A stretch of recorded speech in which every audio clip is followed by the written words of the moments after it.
Hello there. Today I'm going to look at an Asvine P80.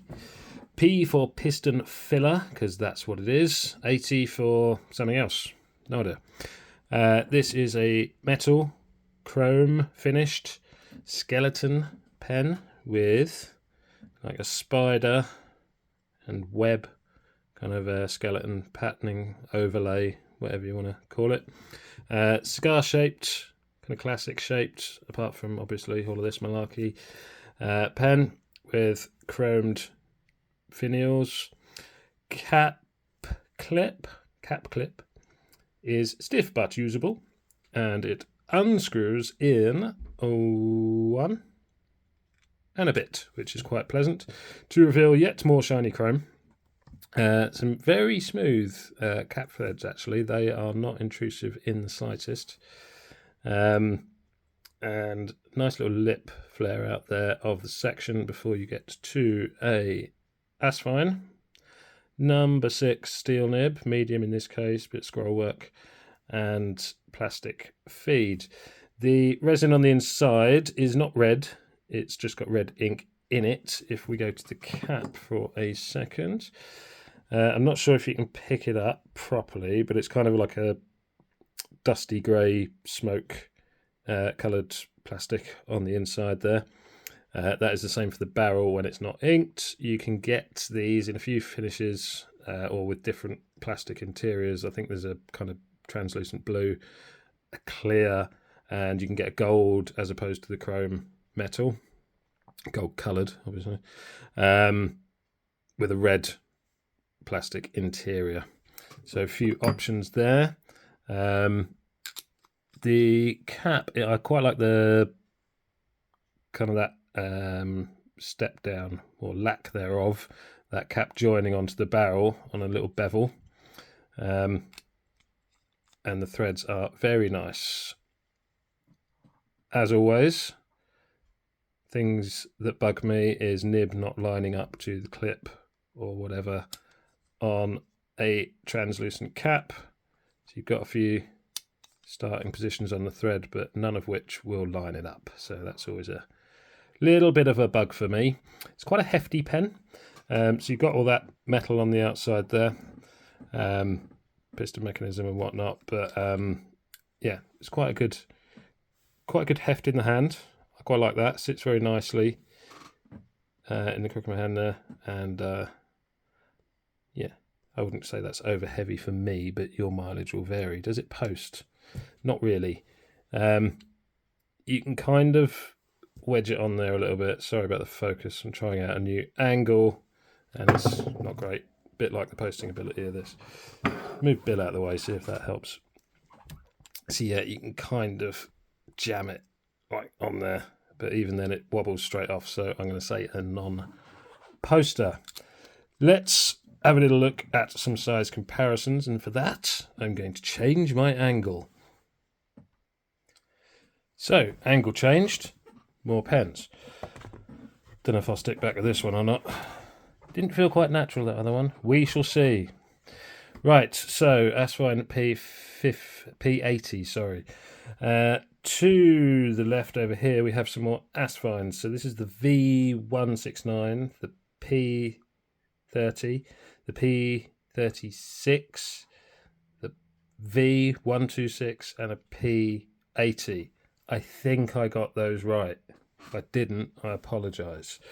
So yeah, piston, vac, piston, piston, vac, piston. Over here, I've got a couple of Hongdians, because there seem to be a lot of skeleton overlay things going on at the minute. Asvine, Hongdian, maybe a couple of others, so I thought I'd pop them in. A for a size comparison, but I want to compare a couple of properties as well. You've got a Wingsung 1 something. It's the Mont Blanc 149 lookalike anyway, and a TWSBI Diamond 580. For the life of me, 630. There you go, Wingsung 630. My apologies. Yeah, so it's not a small pen. If I just swap those over for a second, you're kind of looking at that size of a Mont Blanc 149, even a little bit longer.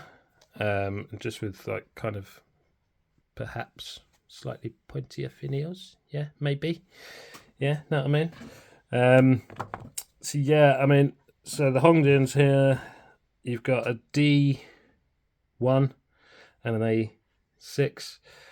This one is kind of a plasticky overlay and it's a little bit sharp, which is a shame because the nib's really nice. I think I have reviewed this before. So check that out if you want a bit more detail. So that's a bit lighter. This one is kind of comparable in the heft. My apologies. But a little bit shorter and with the flat top, but it's not too much of a dissimilar feel, I suppose. Right, bit of writing.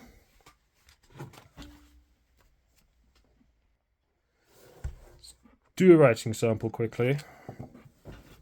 You ever get the feeling that you're just not making your best video? Yeah. Right, so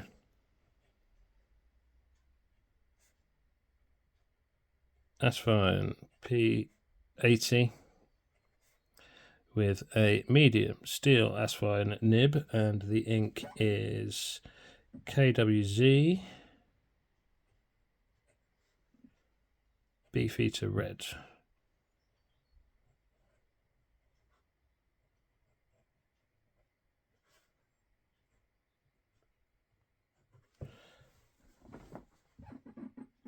Long silence.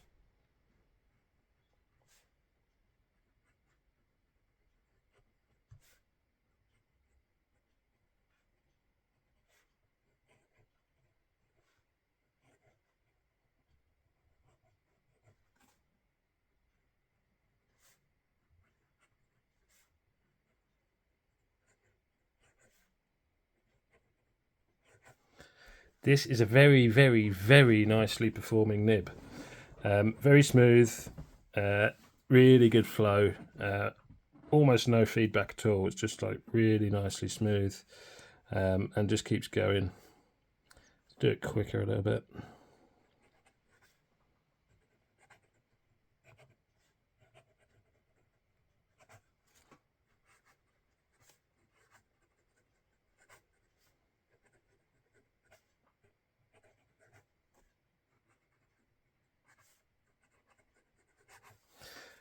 That was me, not the pen.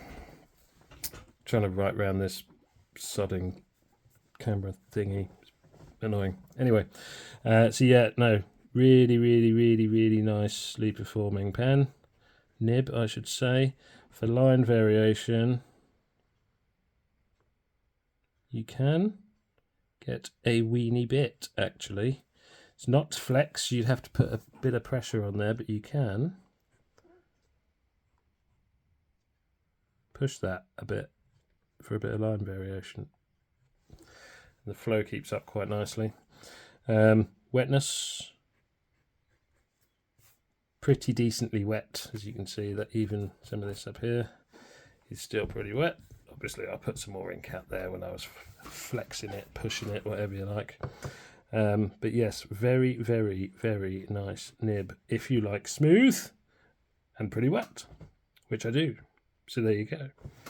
So what do we think of this? I do like it. However, I'm not sure what's going on with all the kind of overlay skeleton releases over the last year or so from Hongdian or Asvine or whoever. They're not generally my cup of tea. I just kind of got it because it's new and I'll give it a go, and I've been impressed with the Asvine performance, especially nib performance, generally speaking. I'm not sure I've had a bad nib off of them yet. But yeah, very basically I can buy with confidence in an Asvine nib at the moment. Your mileage might differ ever so slightly. You may have bad experiences. I have not as yet. I like the weight of it, and I like the feel of that section. Just the weight and the balance sits really nicely in my hand. I like that. It doesn't post, but I wouldn't post anyway, so that doesn't bother me. Look, if you don't like shiny metal, this ain't for you. Equally, if you don't like metal sections, this ain't for you probably. But these threads are really nice. They don't intrude at all. You barely know these were there. I'm not overly bothered about the skeleton overlay. Look, it's going to be a bit of a conversation starter if you whip it out in public. Know what I mean? Yeah, I mean, I think I'd like it if it was maybe a matte metal finish or something like that. I know, excuse me, you got the demonstrator there, but you could do an ink window or something. I don't know. I do like the weight, dimensions, and feel. The edges of the overlay aren't sharp or anything, so that doesn't bother me. It's just I'm not fussed by the patterning, I suppose. I'd prefer just a plain metal body. Preferably a matte finish for me if you're asking, but you know, this is all just personal preference. But as far as function goes, it's really, really good. Piston works well, nib's fantastic, and it's a really good weight in my hand. Yeah, so there's a few things coming out or have come out from Asvine recently. I'm a little bit behind on my reviews. Say reviews, just talking crap really. Some people listen to it, but there you go. So yeah, not bad. These come in anywhere between £25 and £35, depending on where you're going to get them. So it's not bad at all for what you get for that price. Yeah, hope you vaguely enjoyed this. I will leave measurements and stuff in the description because I haven't written them out. All right. Till the next time, take it easy. Bye.